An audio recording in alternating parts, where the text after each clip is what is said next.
Hello, everybody. Welcome to Retireholics.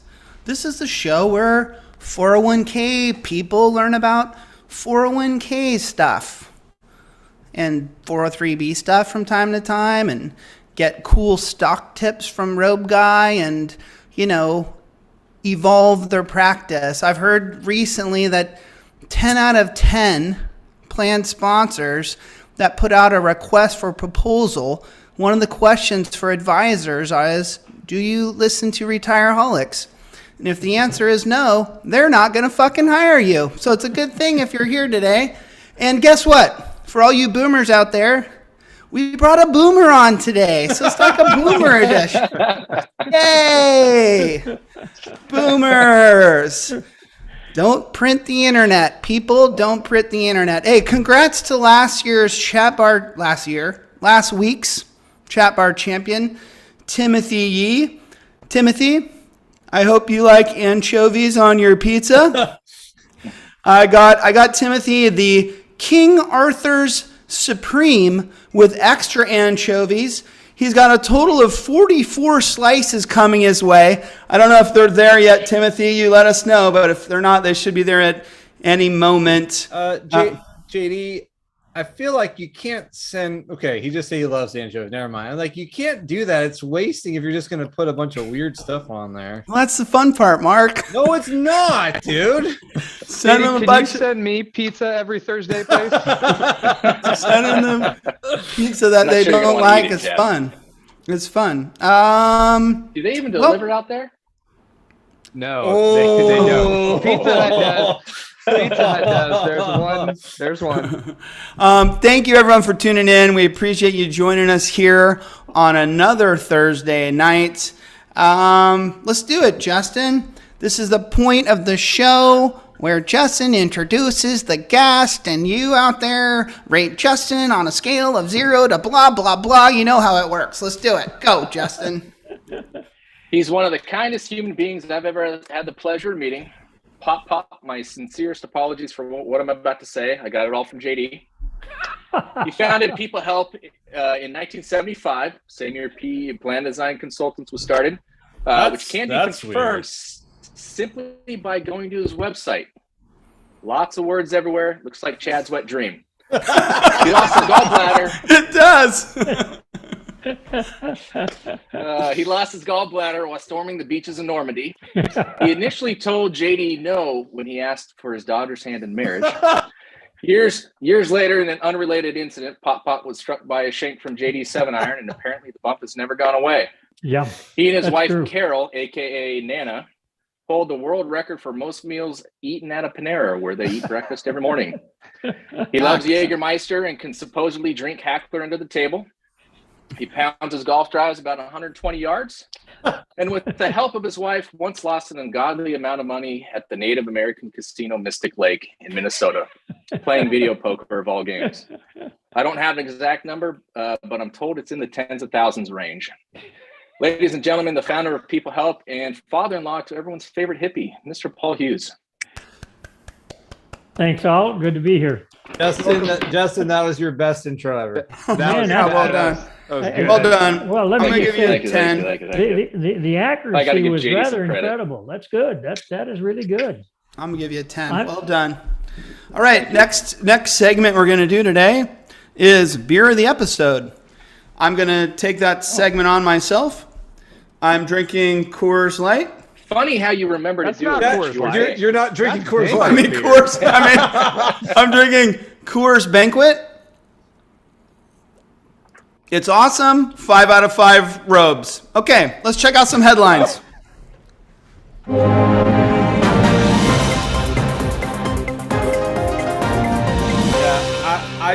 I see Paul is drinking Modern Times. I love that. Mm-hmm. It's not bad. Not a Budweiser, but it is pretty good. I was going to say, he's definitely in California drinking Modern Times right now. Papa likes his... Papa, every time the waiter comes to the table, or waitress, server, whatever the appropriate term is these days, Papa says, I would like a ice cold Budweiser in a chilled frosted glass. And then he looks at them and says, "You do have frosted glasses, right?" And if they say no, I get up and I walk away because shit goes south from there. All right, headlines. Big news. I don't know if you all know this, but I wake up just about every morning, crack of dawn, and I scour the internet for lawsuits related to 401k plans and government things. And then I typically read through the transcripts and the lawsuit, several pages. That's how I drink my coffee. Not true. Nevin Adams sent me an email this morning. Shout out to Nev, and told me, hey, you might find this interesting. And Nevin's got an article coming out tomorrow about it.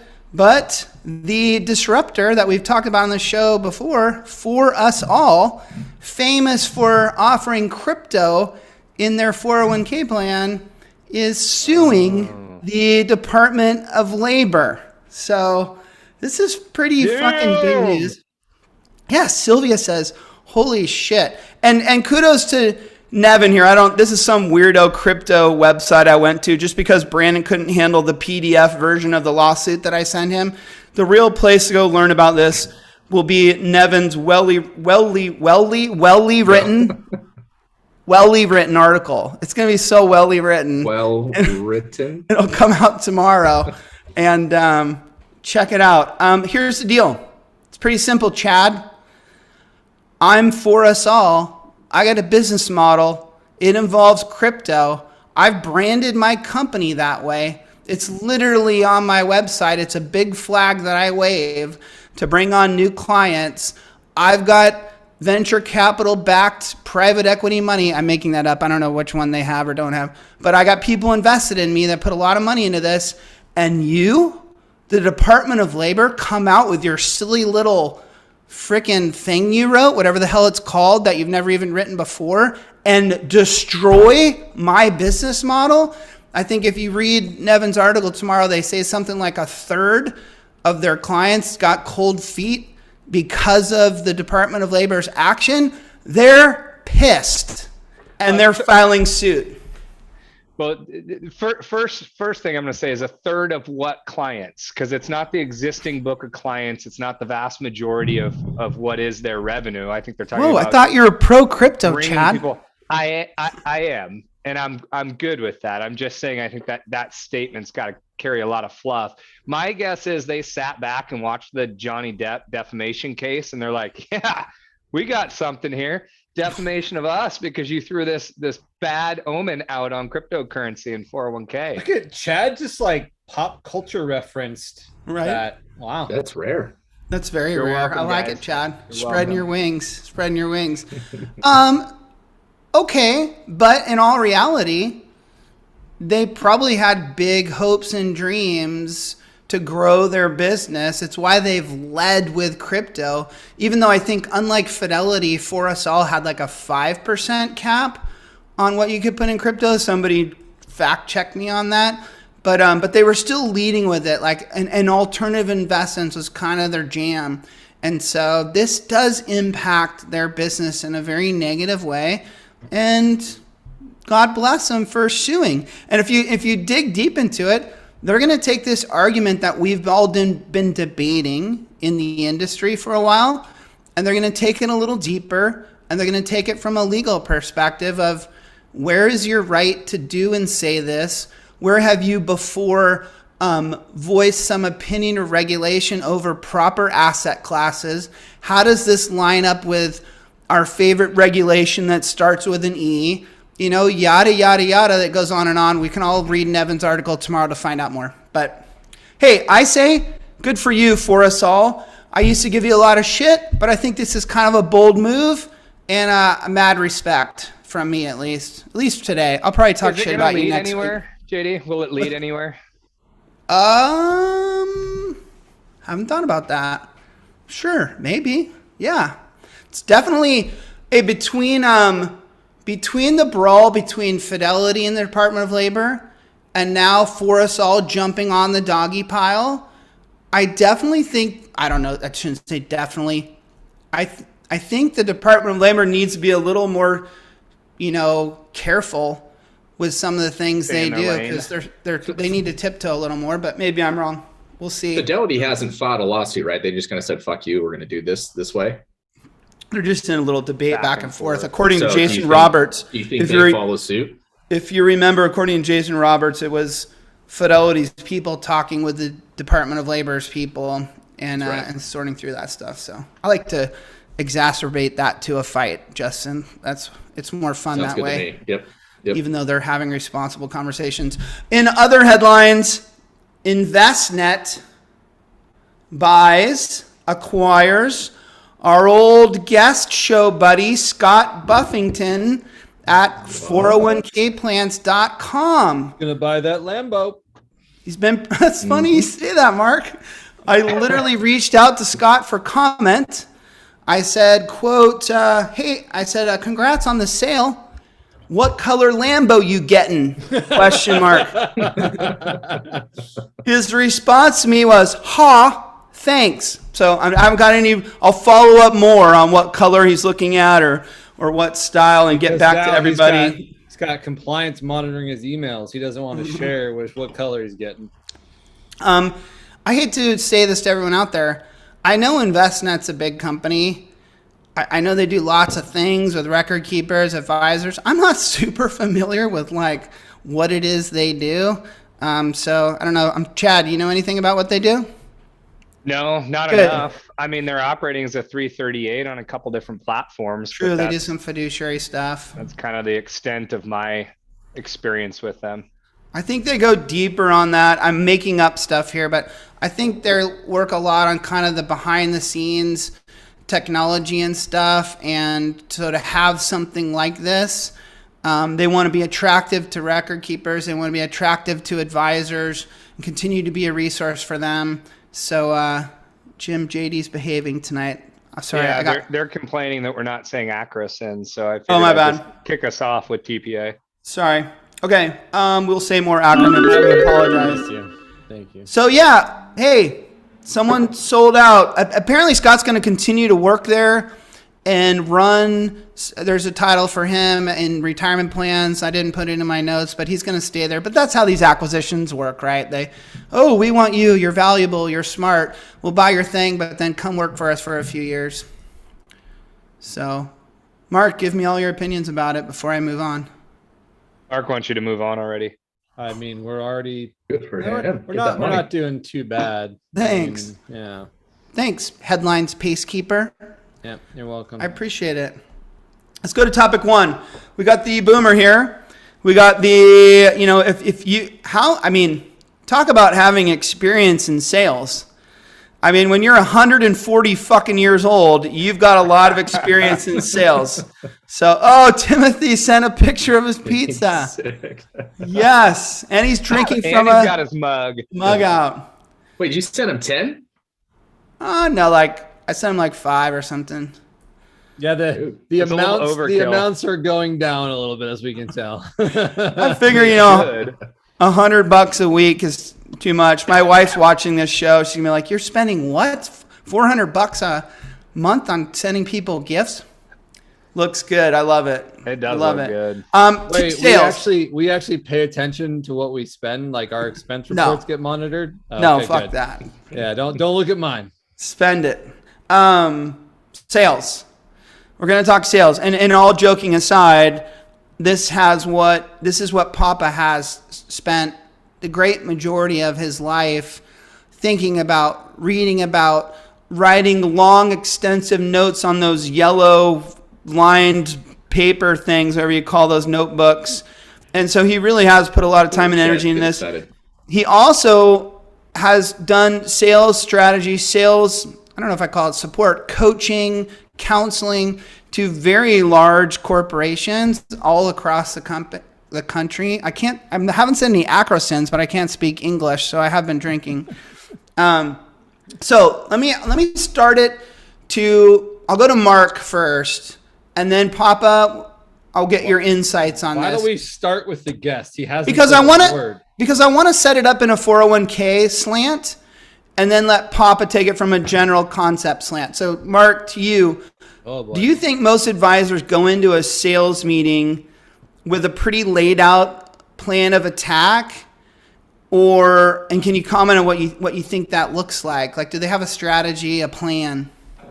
My answer is just going to be this: the majority of the time, no. But specific to, I'll just say, the smaller startup market, where we spend a lot of time. I think a lot of those meetings are just like guided by us. They rely on us to do the heavy lifting and to kind of step in and take them through a process. We've built, deliverables, presentations, flows.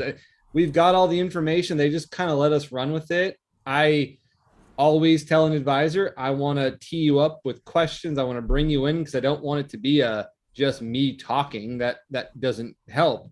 I'd say as you go up, I hate saying these words because it makes you sound all salesy, but as you go up market, you got bigger plans. Yeah.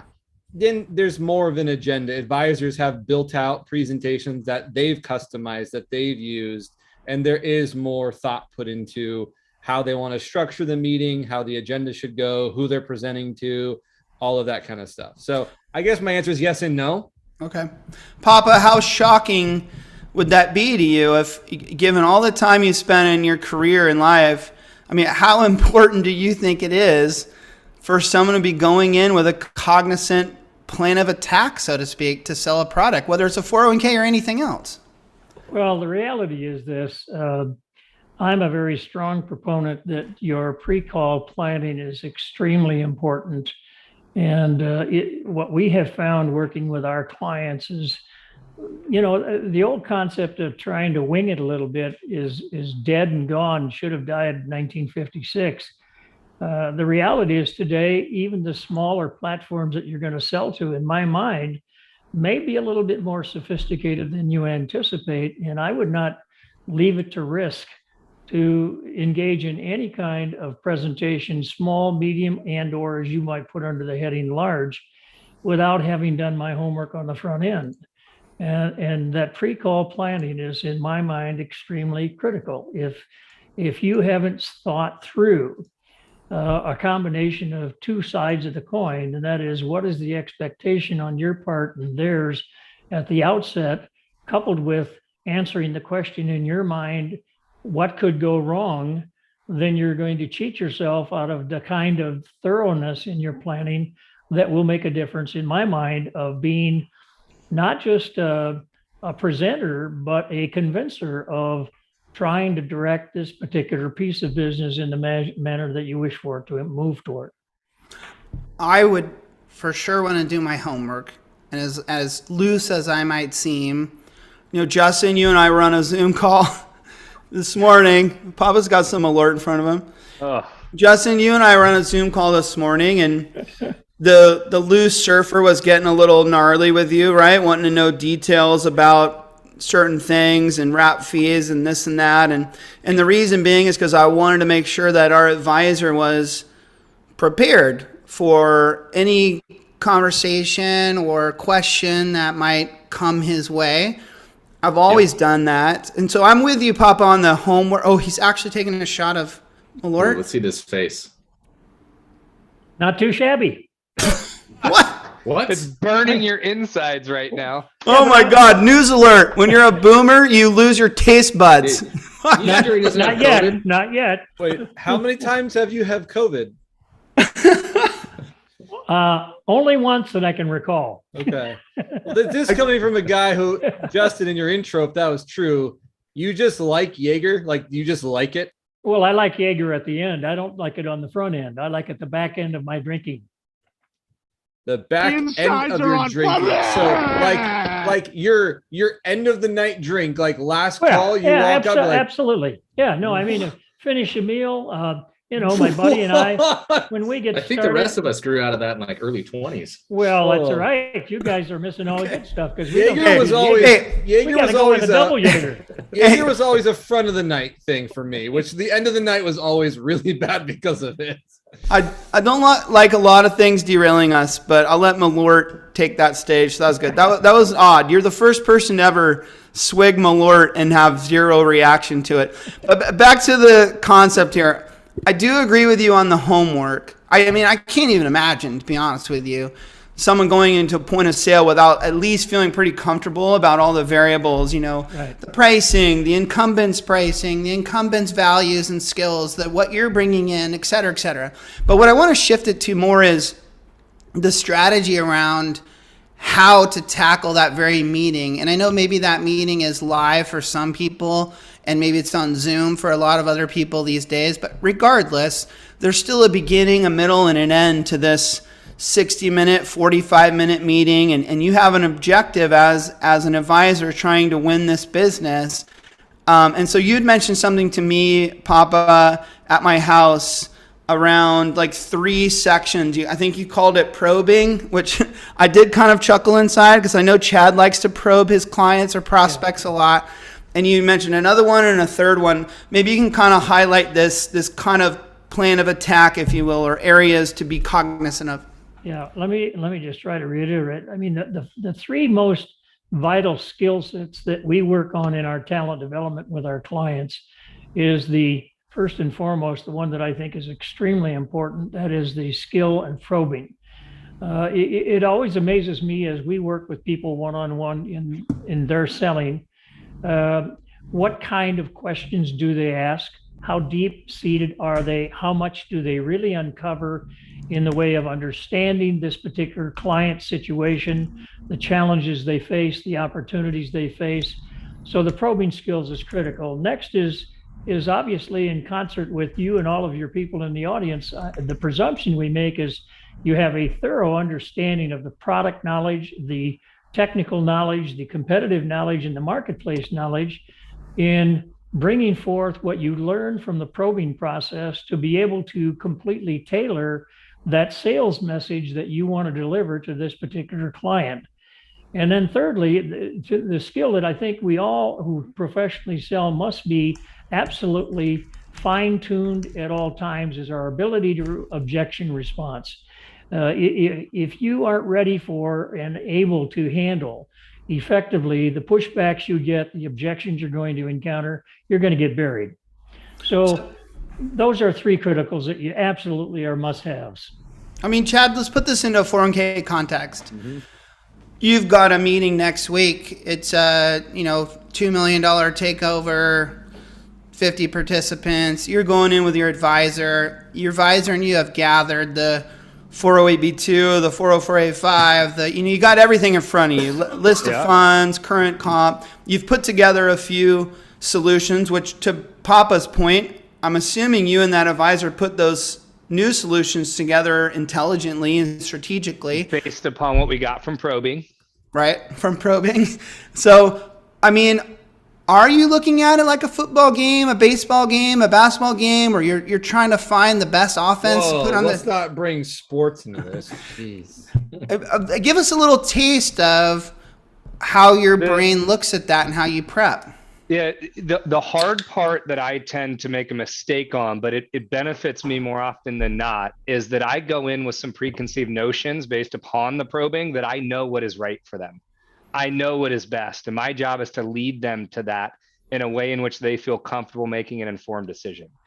Now, sometimes I'm wrong. Sometimes I get in there. It just happened to me. Do you think that's a mistake, or is that possibly a strength? I think it's a strength, but to Papa's point, I need to be able to rebound when I learn differently, when I get an objection that is not actually their goal or what they're trying to accomplish. And so, yes, I do go in it with a game plan. And someone put it in the chat earlier. I think it was Will, that you've got a plan until you get punched in the face. The old Tyson quote. You go into those meetings with a plan. You have your offense. You know what you're intending to do. You know what you need to get accomplished. You believe you know what the client wants you to accomplish as well. But every once in a while, you're going to get a curveball, and you have to be able to bob and pivot. weave. You got to pivot. Yep. Yeah, it's fine. The same thing happens in surfing. You go out for a contest. You watch a lineup for an hour, 2 hours. You pick where you want to go to catch the types of waves you want.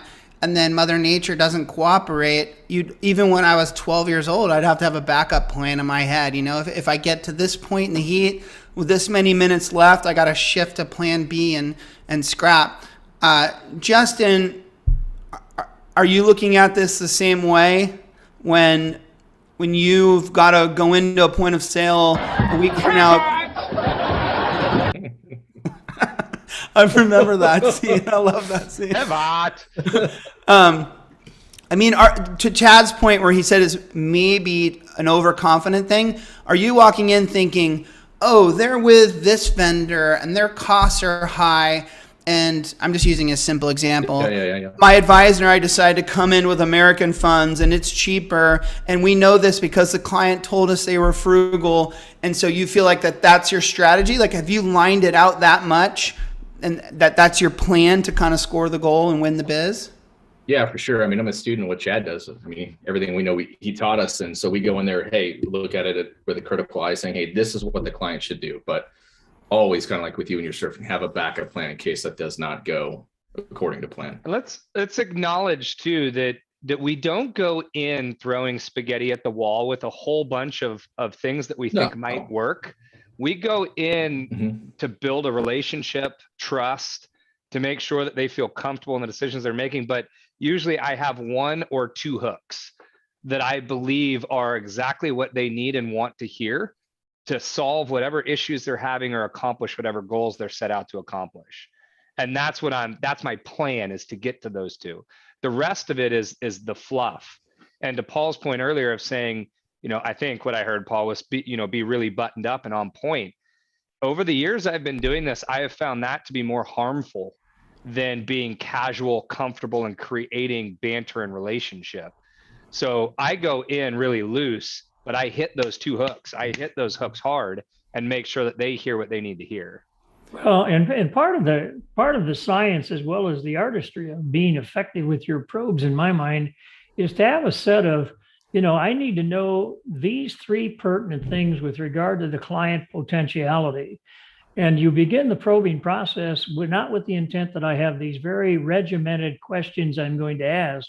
As much as you ask the question, you want to get things opened up. You want them to interact. Obviously, I always feel like it's what they tell me that is important, but what they don't tell me is even more important. And that directs my probing process such that I'm really learning. Watch out! He's got his probe! At some point. I like it already. We've had this debate. I think we even had it the last time Papa was on this show. Timothy brought up, while you're shoving pizza down your throat, you're able to get in on that chat bar, and I appreciate that. But he said 2 things I want to touch on. One is, first of all, you can be prepared and professional and still be loose and confident, as Chad said, obviously. And I think that's a good point to make. But then you also said this one that gets under my skin a little bit, Timothy, which is this. I hear this a lot, this whole, you need to listen more and speak less. This is a constant advice I get, this coaching in sales. You need to be listening more. You need to let them talk more. Let them talk. You don't talk. And I think maybe we need to put this in perspective. If you're fact finding, if you honestly don't know anything and you have no strategy in place, then I get it. You're trying to learn, so you're asking questions. But here's the fact of the matter, in my opinion. Plan sponsors, decision makers, don't know this industry the way you do. So once you've done your fact finding and you know what's important to them and what they're interested in and their current plan and their current fee structure and their current, pros and cons, I really think it's up to you to go in there and, in a sense, control the room and let them know, yes, I've listened to you. I've gotten your feedback. I went back to my lab and I figured out what are the right solutions for you.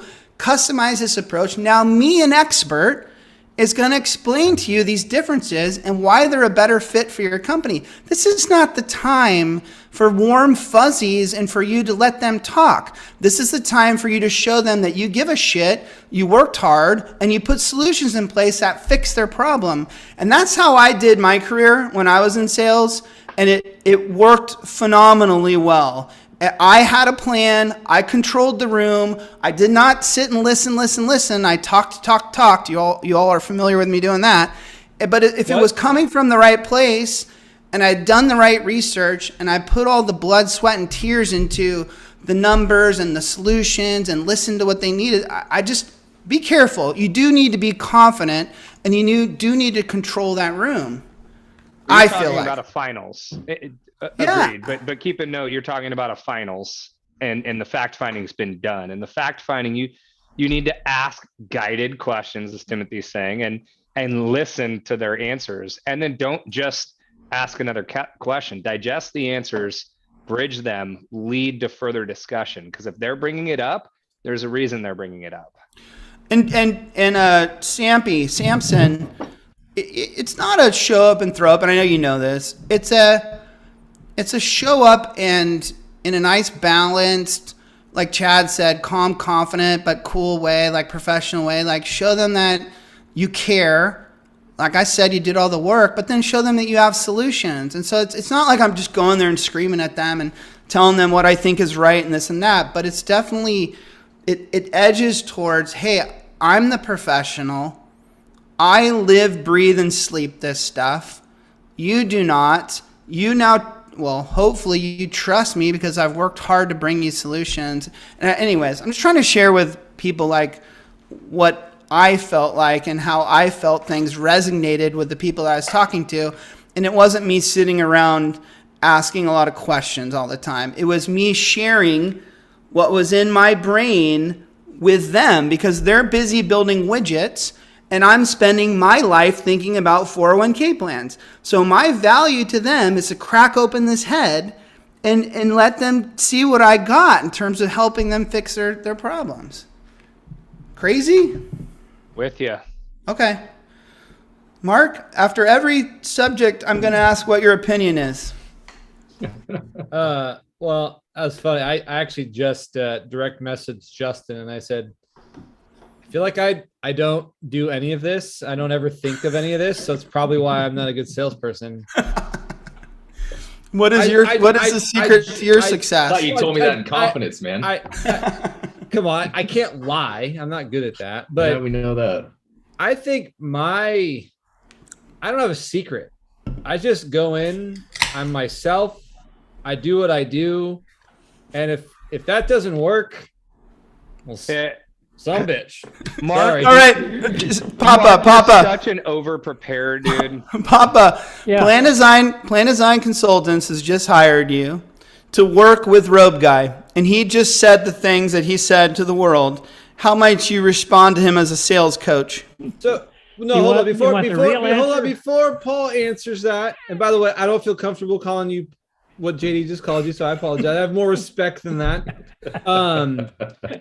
It's one of those things where I think the way you guys describe it and talk about it, it makes me feel sleazy. I'm going to be honest. Like all the books that are written about sales, all the training that you hear about, it's like you're just doing all these things because you're trying to convince somebody or trick somebody or pull something on somebody. Where I just go and I'm like, I just want to tell you what I'm here to tell you in an authentic way, explain it so you understand it, and give you the option of using my services. And so maybe some of that you're talking about inherently flows through without me even knowing it. But I've never spent time to sit down and be like, well, I'm going to say this because of this kind of thing. Like I don't work that way because I feel like when I do that, even on this show, hey, guess what, everybody? Years ago on this show, JD used to try to write jokes for me.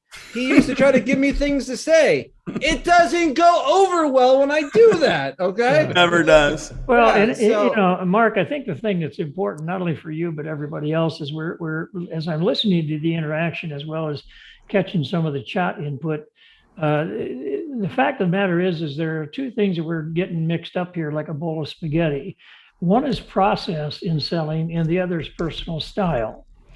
And you know, the real artistry is to blend those two together so that it works for you and it brings out in you the portrayal of the professionalism that you own and have earned, the confidence that you display.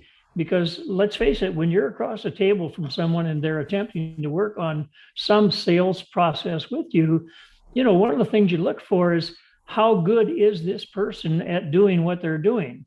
I often say to the people that I have in any kind of our training sessions that, look, there are X number of people who call on your clients every single week. I mean, and the cat's meow of life, professionally speaking, is if on Friday afternoon they say, okay, I had 80 salespeople calling me this week. Who are the top 3? You want to be one of those top 3. The other 77 don't mean a damn. And so, you know, the real I'm not opportunity. even top 3, and there's only 3 of us, dude. Well, you and I are going to have a sidebar when this is over with. Yeah, just Yes. hey, Paul, Chad. me, you, and Malort, baby, all night. Chad, we're gonna get Papa and I'll bring Mark the whole together. bottle. Let's, Papa, you have nothing to worry about here. We are simply going to spin the wheel of ice because it's something we got to do. Hackler has one. I I've don't know seen who it. he's teamed up with, but Hackler has Hackler, one. name someone you're teamed up with right now in the chat. Okay, There you go, go. spin it. Hack and JD. I like that. Good job, Hack. Never rooted for myself till right now. I hope Brandon changed it so it's only you. Can we stop for a moment? Oh.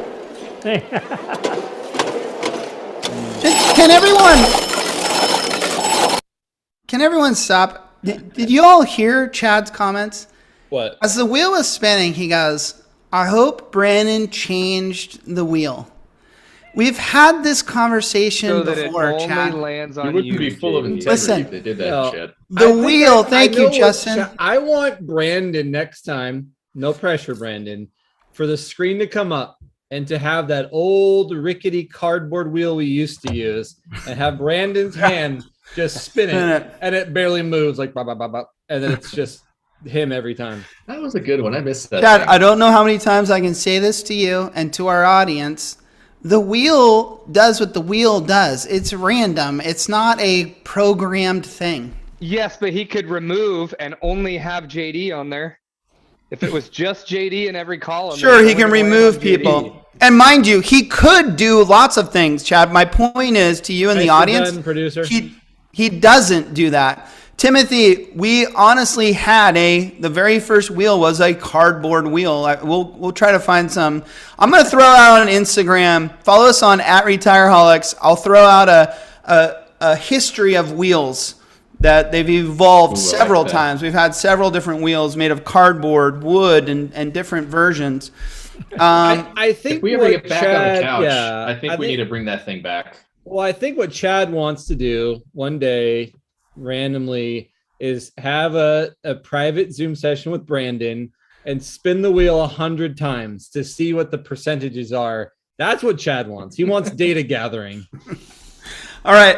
What do you say we mix it up and we play the totally original Nope or Dope Holy game? shit! Hold on. What?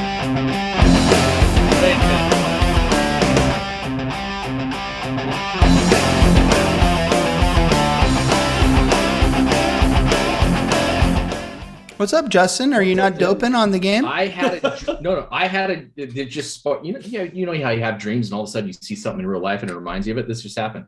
I had a dream last night that some big, let's call it the Department of Labor, whatever, just for shits and giggles here. The DOL. Ixnayed the Nope or Dope game.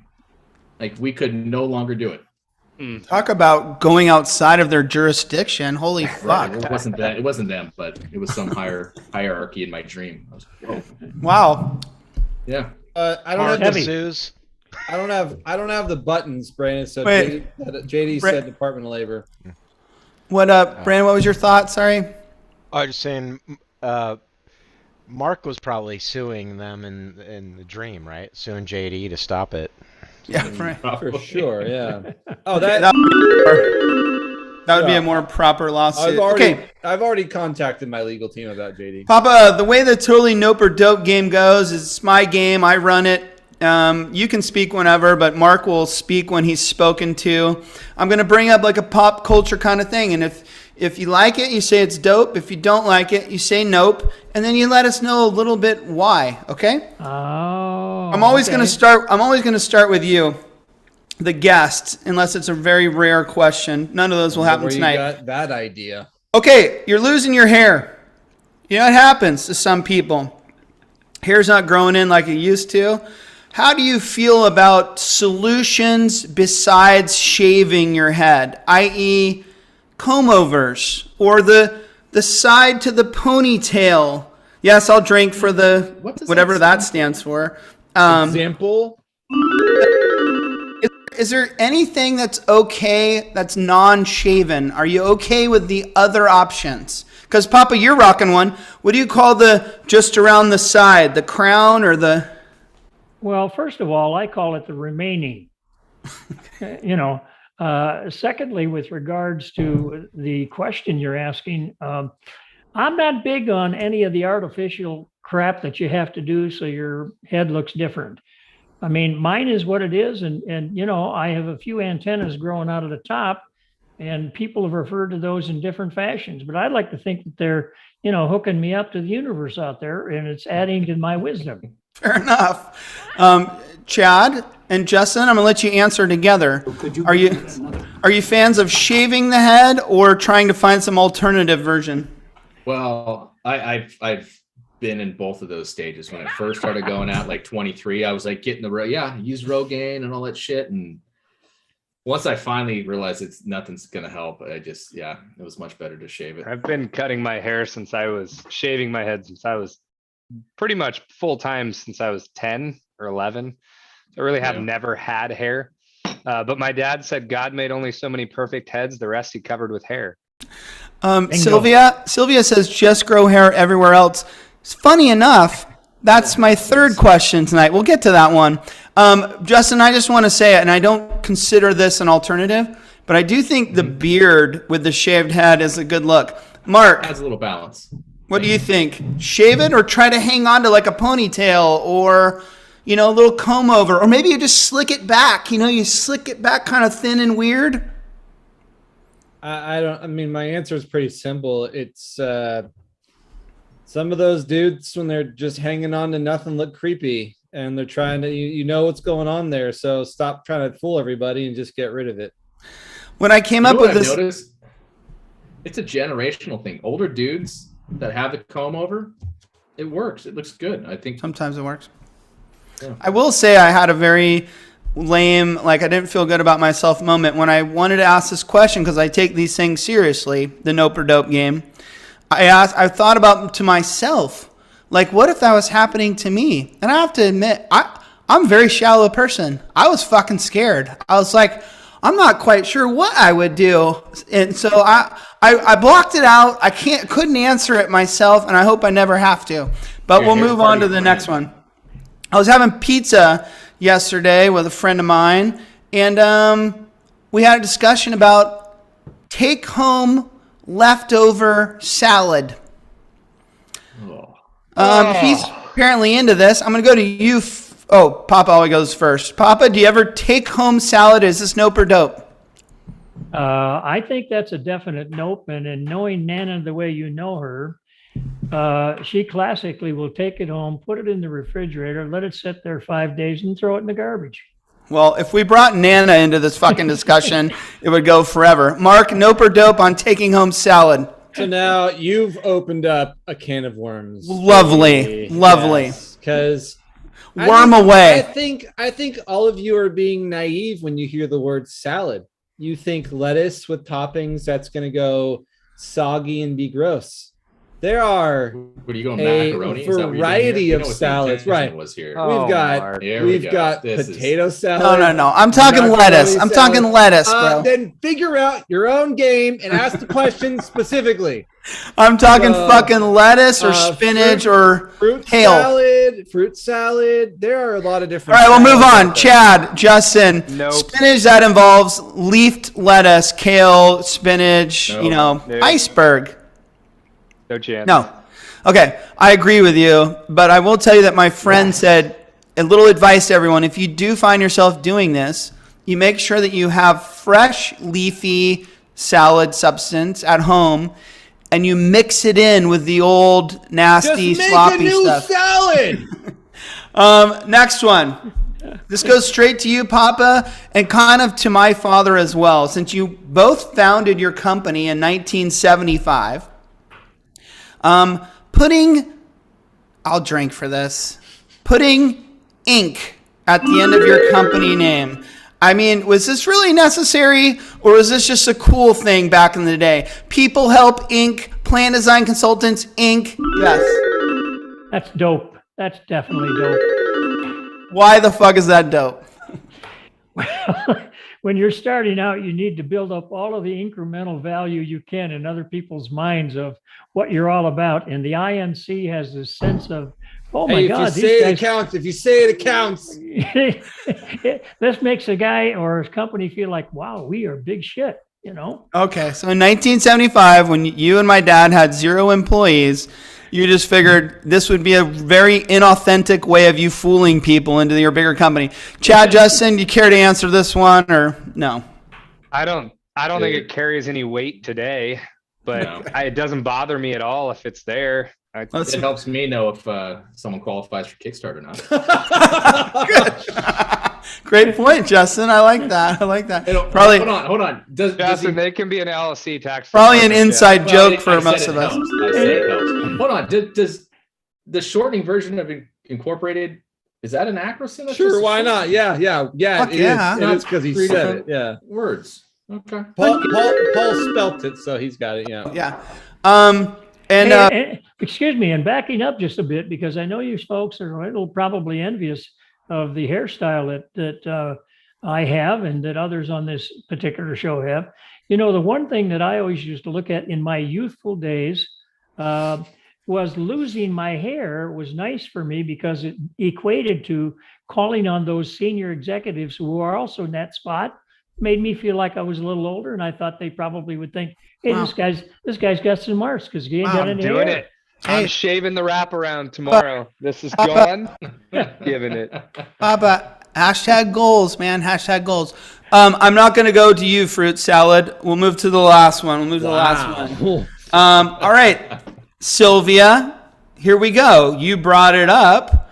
Nope or dope, Papa? I'm assuming you're nope on this one, but tell me you're dope and I'm going to be really freaked out. Shaving your bodily hair, you know, anywhere besides your face and your head, shaving for, Like yes, where, that could Katie? include that other spot. Have you been talking to Nana about this? Because she Whoa! she thinks I should be doing this kind of stuff, and it's definitely a nope for me, man. Okay, nope for you. Nope for you, but dope for Nana. Exactly. Not good to know. Bingo. That's gonna stay with me a little while.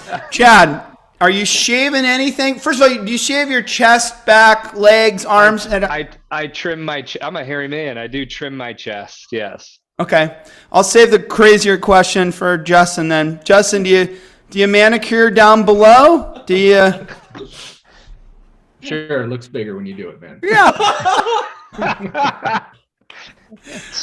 Mark, Oh gosh.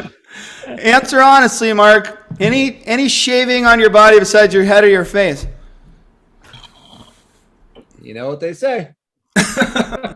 Well, Well put. That was that's how the cookie crumbles.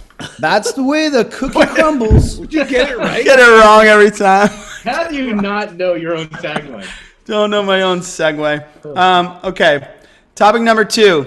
Chad, when I taught you the business and sales, I self-admitted to you a chink in my sales armor. Mm-hmm. I said, you know, I feel good in a point of sale, but I'm not the follow-up guy. You know, like I have this great meeting. I feel like I really wowed everyone in the room, and I leave, I get in my car and I go away. And I used to tell the advisor that. I used to say, hey, look, now it's your turn to really follow up. I got to move on to the next. I think that's probably a mistake in my book. For sure. I want to ask you, Chad, first, and then get Papa's insights on what we'll call follow-up. What's appropriate, what's prudent, what's successful. Has you, I think, self-admitted. Every call you make, either you sell the client. You self-admitted, I think that you had a bit of the same problem that I have. How do you feel about it today? Have you talked to the boys about it? Like, where do you stand on follow-up? Well, let me first start by saying it's a little complicated in our world because we're needing to follow up with the advisor, not the client. because the advisor has brought us in to see their client, and the communication typically goes through the advisor. Which So I think that's totally that's- okay. So let's focus on follow up with the client from the advisor's perspective. yeah, so it's still a hole in our game, and to the point where we got heavy into Salesforce. We're making sure that everything's tracking in Salesforce. The only time I really am good at following up, maybe once a quarter when I run the report to see what open opportunities are there, and I'm like, oh shit, that one was pretty much closed. I need to reach back out. Why hasn't that come through yet? So no, it is still a serious weakness for me, and I think it is for the guys as well. Mark, do you real quick answer? I'm going to go to Papa on the core of all this. Do you lose sleep at night, or of course you don't lose sleep? Do you have moments of stress that you and or your advisor are not following up with great meetings that you've had over the last few weeks? Oh yeah. It's tough, huh? There's your quick answer. Yeah. Thanks. All right, Papa. Follow up. Come on. I had a great meeting. I can't call them the next day and say, hey man, where are we moving on this thing? Or are we not moving on this thing? And to give you some context into our industry, in the micro market, might someone make a decision and hire you that moment? Sure. It happens from time to time. But if you're asking a $10 million plan to move money, you're going to have a phenomenal meeting, and more times than not, they're going to get back to you. And so now you're confronted with this moment. Do I write the cheesy email that says, great meeting last week or 2 weeks ago, and I just wanted to circle back, there's a good corporate term, and see where you're at in your decision-making process? To me, this is a dicey little area. How much time have you spent thinking about this? I'm sure you've done a lot. How do we look at it? Two things, and again, if I can, I'm going to reiterate this one, JD. Number one, you show me your pre-client planning on the front end, and I will write on a piece of paper a percentage of predictability, given that you have a client that is receptive to the message, has decision-making authority, and the money to pay for it. If those criteria aren't there, then all of a sudden you have to question whether you have a client. Now let's move to the back end. Without follow-up, you are simply making a visit.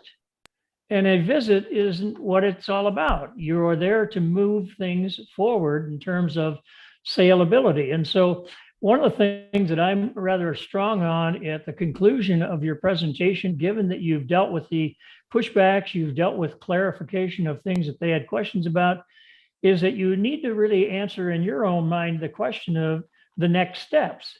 Who does what when? And at this particular point, it almost becomes a little tag-along sale that I say, and okay, in my conclusion, well, so Mark, we've had a good meeting. Obviously, I believe we've clarified everything that's on the table. And so what I'm going to need to have is some action on both of our parts to move forward. One, you folks need to get together and give the considerations you need to in terms of whether or not this is a good move for you. Secondly, I need to get back to you in an incremental period of time, because there are some things we can do to kind of move things along so that it'll be convenient for you as well as it'll be appropriate for us both.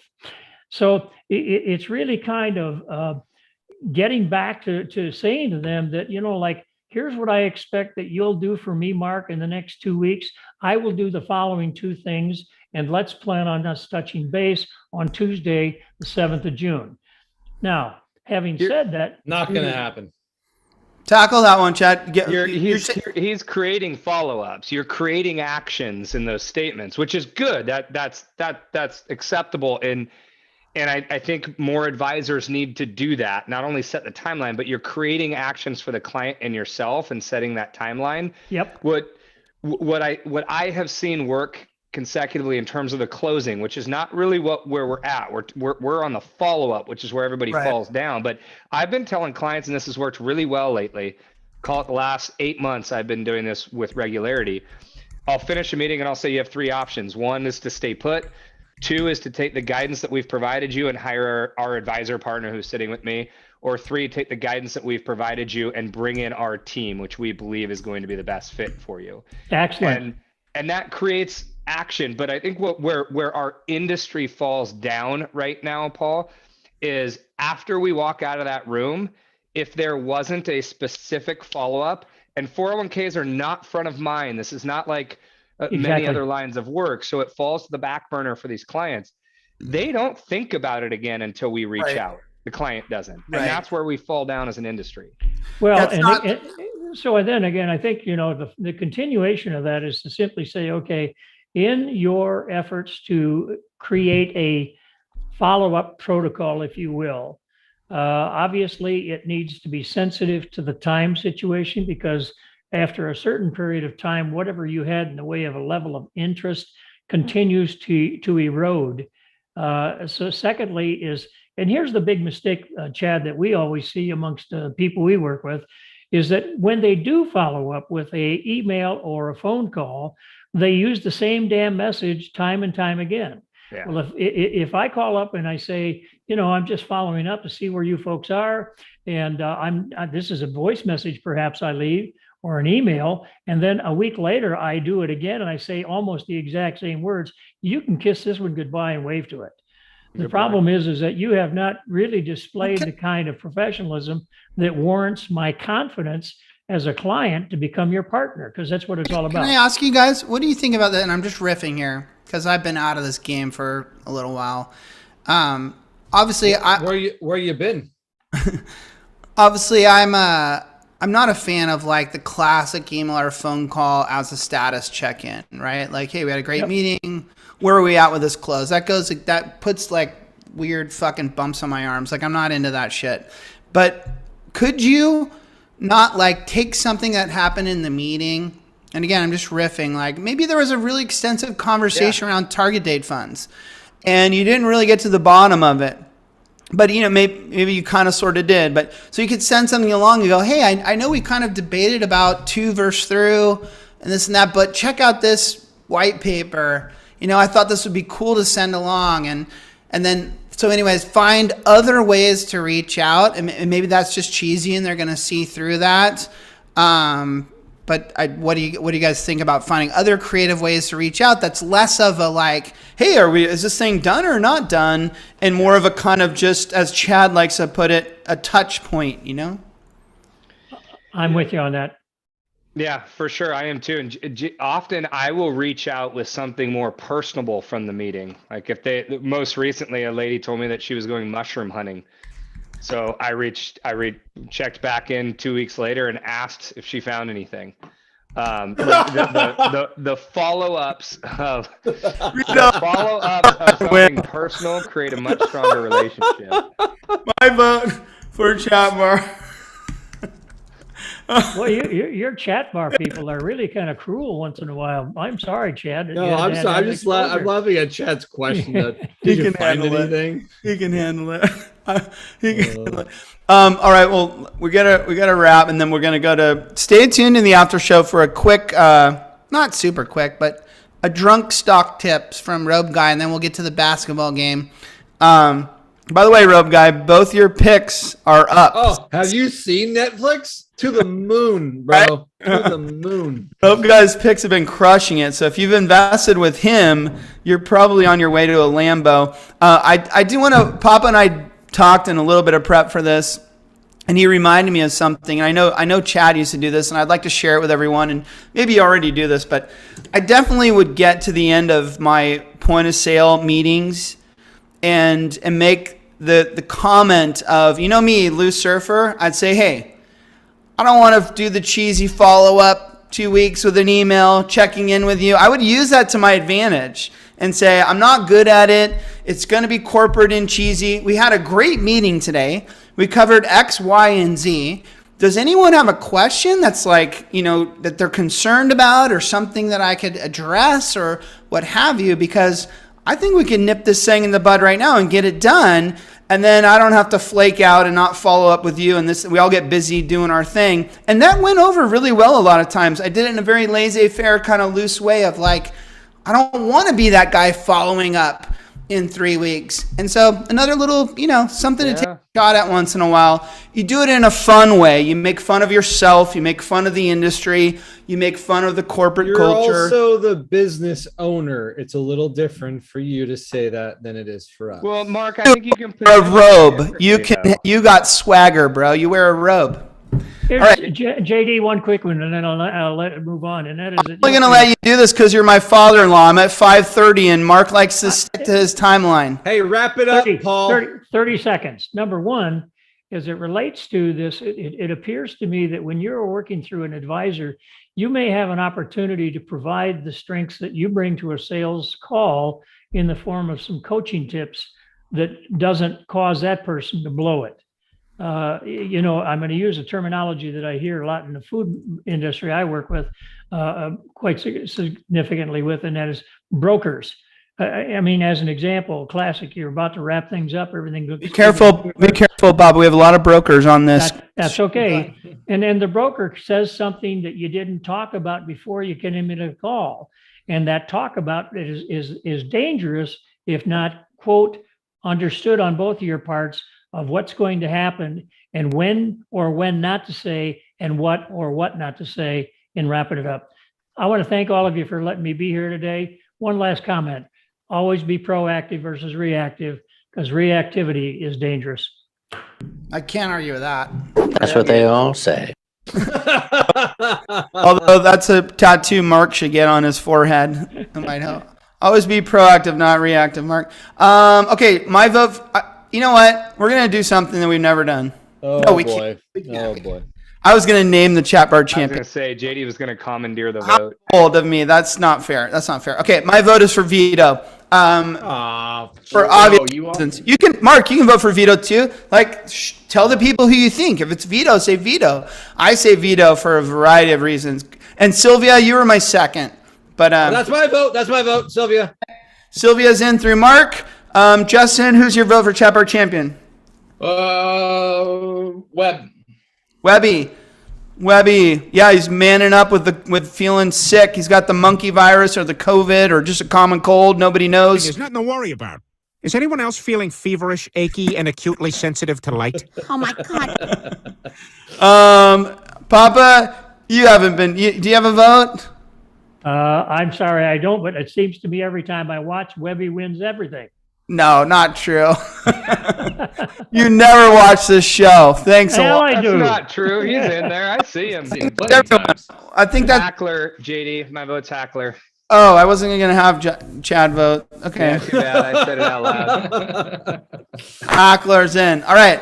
Brandon, Sylvia, Vito, Hackler, Webby. Fuck, I need to drink more vodka if I remember all those. Is that vodka in that glass? Yeah, what's in Is that your beer? Vodka in the Palmini. It's stiff. Like just straight vodka, no mix. Oh, I put a little Merino peach super tea in there with it. Oh, bye. That's what you. Yeah, bye. Oh, I'm not seeing the live scoring. You're not? It's tight between two. I won't say which two because I don't want to influence the vote. There's two taken away with it, and it's not you, Hackler. Hackler's acknowledging that he did the Smirnoff with B. Trying to get over that hump. Where'd we go? Ooh. Is that it? Sylvia. Webby. Can I ask you guys, and maybe we discussed this in past drunk shows, are you guys aware of who Sylvia is? Yeah. No. She's Sylvia. She's a person. We once did a podcast for Broken Eggs podcast. Am I getting this right, Sylvia? Tell me I'm fucking drunk and wrong. Okay, yeah. Yeah. I was in Hawaii. You guys were somewhere else, and we did a podcast interview with her. I want to say like 6 years ago or something. But anyways, okay, Papa, thank you so much for appreciate it. Our guest on the show. Thank you, Paul. Thanks for being an awesome father-in-law. I love you. I'm sorry that I hit that 7-iron at you. I'm sorry for all the shit I give you, but you know it's because I love you. We won't talk about Nana right now, so we'll move on. Everyone out there, thank you for tuning in. It means the world to us. We love that you're here every Thursday and you continue to show up every Thursday. Like, I mean that from the bottom of my drunk heart. And Mark, Chad, Justin, I know I don't get to see you guys as much as I'd like face to face, but I love you. I appreciate all your hard work. And you guys are banging out, Chad, record sales numbers this year, right? We are more than double last year's sales right now. More than double last year's sales Last right year was now. a record year. It was our highest So- year ever. You guys are crushing it, and that's awesome. I'm already looking at my fourth Lambo. I'm going with this weird purple color, so keep doing what you're doing. I appreciate it. And you don't get to Missouri, JD? No, I don't. But I might be getting to Missouri this summer in a month or two. That's all I'll say about that. Just think about when I said this a few months from now, and you go, I remember when JD said he was going to the Midwest. Now I know what he was talking about. Won't say anymore. Thanks, everybody. Great Retireholics show. Brandon, play us out some music. We'll do a quick after show to get some stock tips so we can all make some cash. And I'm going to go to the bathroom. See you, Justin. See you guys. See you, Paul. Take care, guys. Great to be I'll in be here. right back. May I go to the bathroom first? Of course you may.